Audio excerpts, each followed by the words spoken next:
For this morning, the search continues for the suspects in Monday's mass shooting on Edgewood Avenue, where 11 people were shot in the middle of the street. And it all capped off a very violent stretch in Atlanta with 37 people shot since Thursday. 11 Alive's Dan Kennedy was at the scene on Monday. He's back out there today after speaking with the mayor and police chief. So, Dan, when you put this story in terms of numbers, it's just kind of gut-wrenching to hear. How are city leaders proposing we respond to this?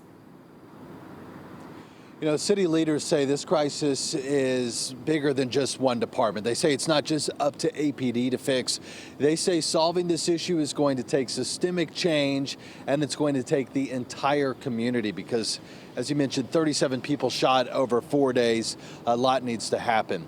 In the meantime, though, police are working to track down some of the suspects wanted for that mass shooting on Edgewood Avenue. Three men, and one woman, that's who they're looking for. That's who they believe started that chaos around 1:30 in the morning on Monday. 27-year-old Santos J. Wyatt was killed. Another 10 people, all in their 20s and teens, were injured. We spoke with Councilwoman Liliana Bakhtiari, who represents Sweet Auburn, about the answer to the violence. This is an epidemic that starts at the state level, and we're doing everything we can to respond.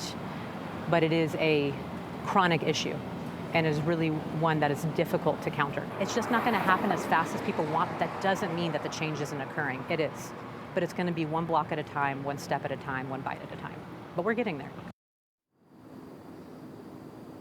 One block at a time, and there were plenty of community blocks impacted by gun violence over the weekend. This was one of about a dozen incidents since Thursday alone, shooting incidents in the city.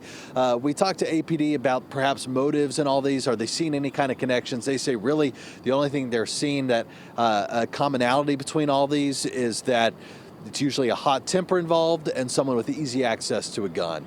Reporting live outside of APD headquarters this morning, Dan Kennedy, 11 Live News. All right, Dan, thank you. We also heard from the King Center that's just a couple of blocks away from where this all happened on Edgewood Avenue. The King Center said we are available and prepared to work with the city and community organizations to ensure that Sweet Auburn reflects the beloved community.